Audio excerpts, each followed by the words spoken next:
Hello, Legal Research and Writing, Spring 2016. I wanted to provide a lecture that gives a little bit more clarity to how you write the analysis portion of your brief, or how you conduct legal analysis, what we mean by that, in case briefs and in all documents. And this is a great, this class is a great opportunity for you to begin to practice that. And what I'm showing you on your screen is a assignment from the back of chapter 6. It is, so if you would like to get your book out, that would be best to pull your book out and turn to the back of chapter 6. These were not assigned to you, but what I'd like to do is walk you through the answers here and the questions to begin to show you how straightforward, how straightforward analysis practicing can be. Legal analysis isn't easy, and you have to practice it and work on it. And with each case brief, you'll get better, and with each opportunity to write, you'll get better as well. So hopefully you've had a chance, or you paused this and gotten Chapter 6 of your textbook. This is page 175 in the fifth version of your textbook under Analysis and Writing Assignments. So this, just to scroll up, this is question 1 at the top here, and then we'll start with question 2. So what these questions do is first get you to list statutory elements, elements to a crime. And then you're going to look at the facts, and you're going to ask, was a crime committed here? Look at the elements first, look at the facts in the hypothetical you're given or the facts of your case, and determine if a crime was committed here. And what these steps begin to show you is that for analysis, at least with statutes, for analysis, you're looking at elements of the code or what the code requires. You're comparing it to facts. You're contrasting it to the facts that you have in your case. And then you're concluding whether the code or statute was violated, because either the facts are there, the statute was violated, or the facts are missing.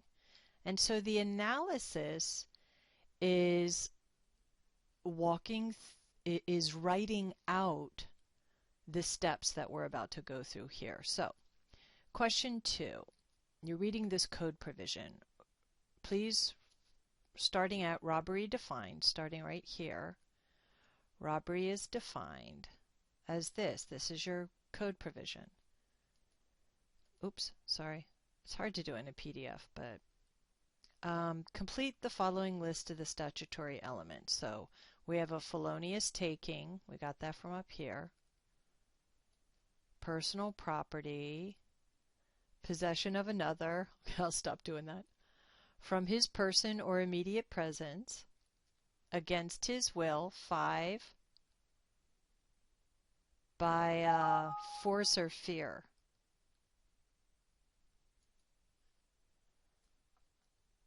So we have 6 elements of robbery.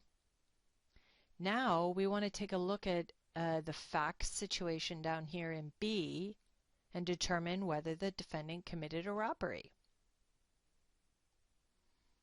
Try and have it all up there.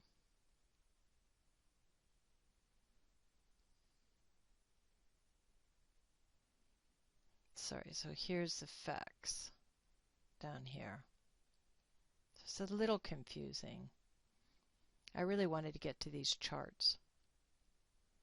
So you begin the analysis of any code provision by looking at the elements. So these are our 6 elements that were up top.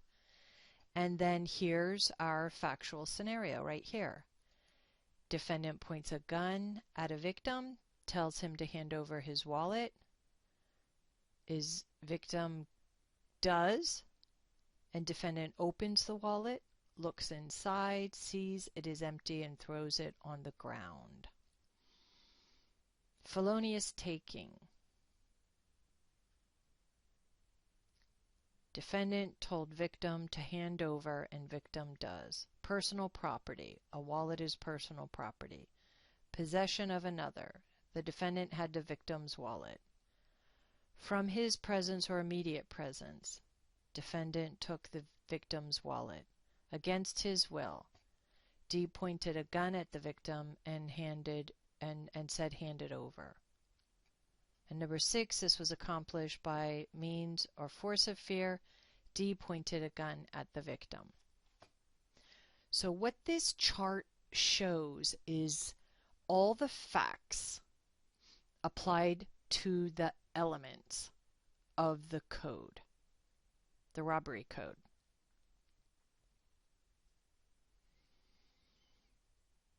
And if you were, and later we'll take a look further down this document, but your analysis would simply be writing out that chart. In our state, robbery is a felonious taking of the personal property from the possession of another against his or her will by means of force or fear. Here, defendant told victim to hand over a wallet, and the victim did. This constitutes a felonious taking. Period. Next sentence. A wallet is personal property, and personal property, taking of personal property is required for a robbery statute. Third sentence. Defendant took the victim's wallet from the victim's person. Next sentence. The robbery statute requires presence or immediate presence and against a victim's will. Here, the defendant took the wallet after pointing a gun at the victim and asking victim to hand over his wallet.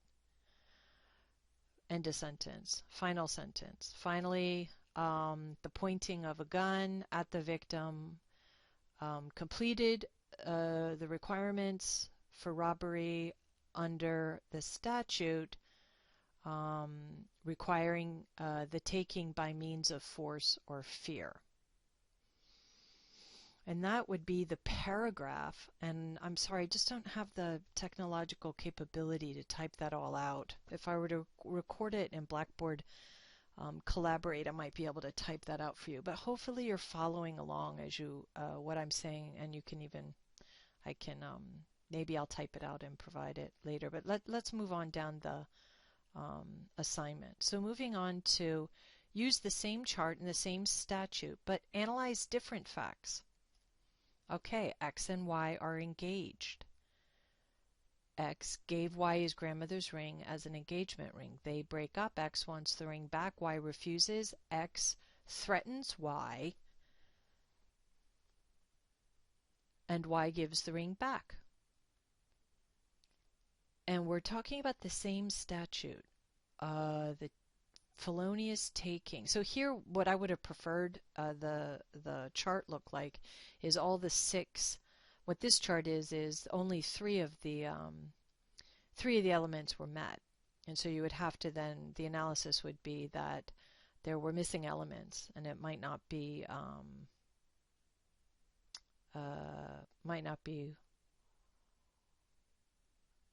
robbery, because I guess the question is, when they broke up, should the ring have been returned? Was X really only getting X's own property back? So let's do this. I don't want to make this more confusing. I was going to open up a Word doc and type it out for you.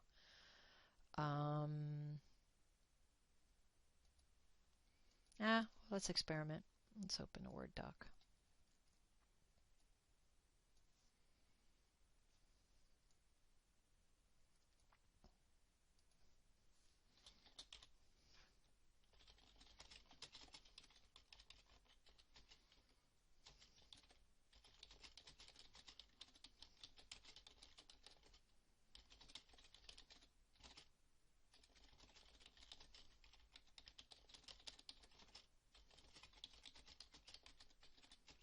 By means of force or fear.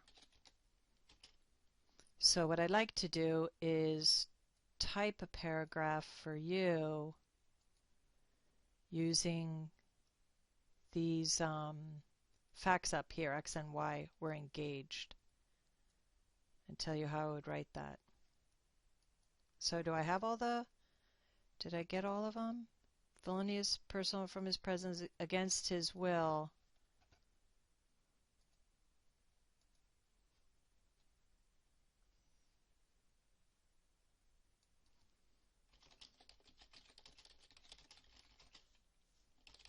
Okay.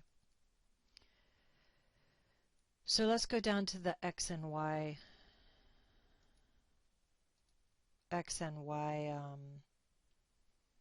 scenario. So this is how I would write an analysis of whether this was a robbery. Here,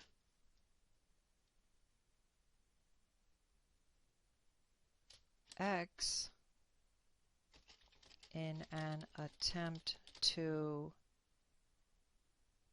regain possession of the engagement ring after a broken engagement, threatens Y and gets the ring back.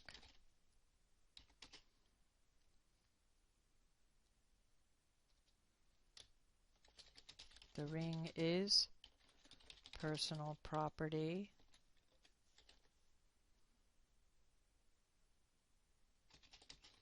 as required by the robbery statute.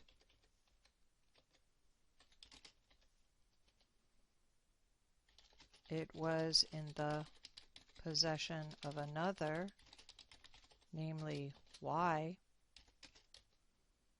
X accomplished the taking of the personal property through threats.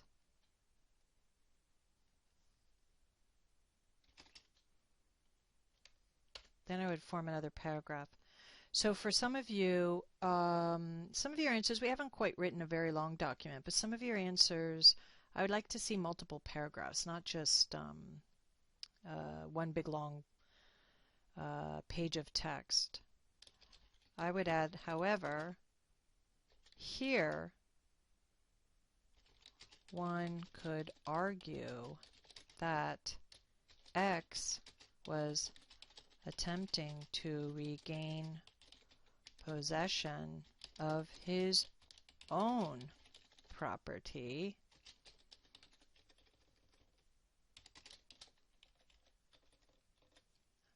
After all, the engagement ring was given in promise of marriage. The marriage never took place. Under this analysis, it is possible that the taking was not felonious because it was X's own property.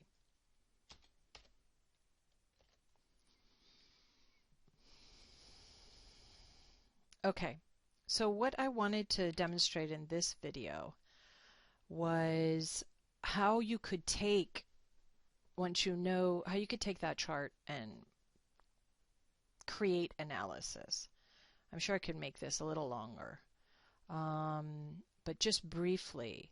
So, and this is statutory analysis, which is very straightforward. And in your case brief, you're not using statutory analysis, you're using other kinds of analysis. You're analyzing case law.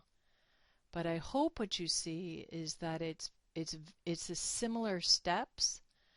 What makes it more complex is you're usually comparing and contrasting 2 or 3 cases and then applying them to the facts of your case. But all you do are these steps for each case separately, comparing and contrasting, looking at what the case stood for. Those are the elements, so to speak, and we'll continue to work on this. But what I wanted to do with this lecture is begin to more clearly explain how analysis works. And for many of you, you're already doing it. You're doing it very quickly, and you're coming to conclusions. And that's why you don't write very much, because you're like, this is the answer, blah. But what I'd like you to do is go back very laboriously and tediously and hit each of the elements and see if a fact applies. And that is what you would do for case brief as well. And when you're looking at case law, you're going to hit each of the points the case stands for. And either it supports your facts of your case or it doesn't. Either it's for you or against you, or sometimes it's hard to tell. Okay. So let's just look at one more. And hopefully you're kind of getting the idea. So X steals a saxophone from a store. A security guard from another establishment chases and is threatened. X steals the saxophone from the store. Okay, that's a felonious taking. Personal property is a store's personal property.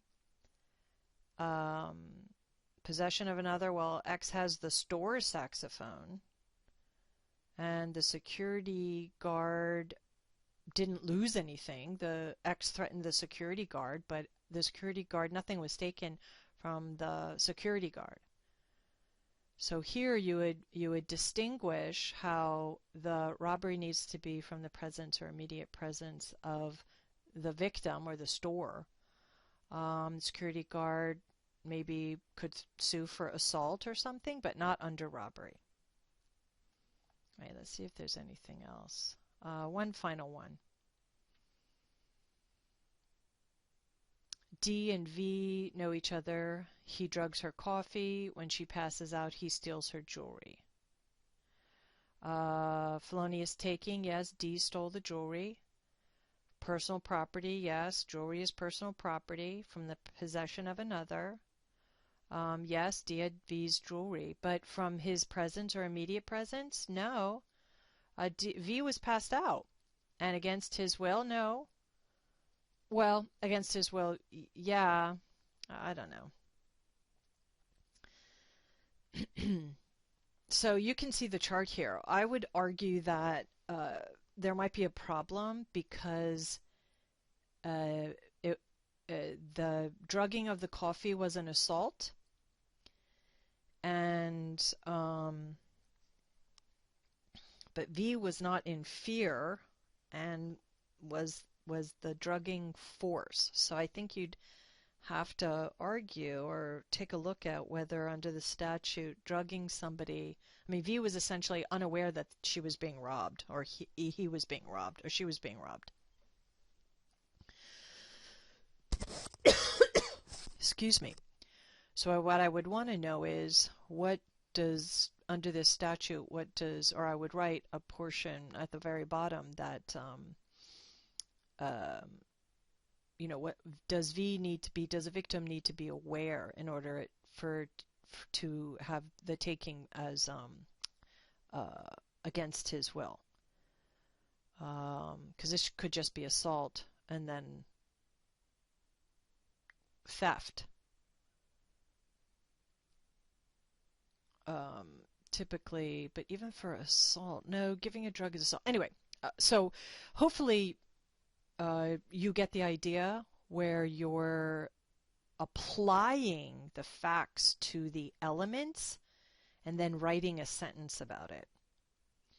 So give me some feedback. Let me know if this was helpful. I just kind of threw this together because I wanted to get something up there. If this is helpful, I can also demonstrate other writing activities, things that will help you with these short scenarios, see how you would begin to develop an analysis. So, okay, thank you.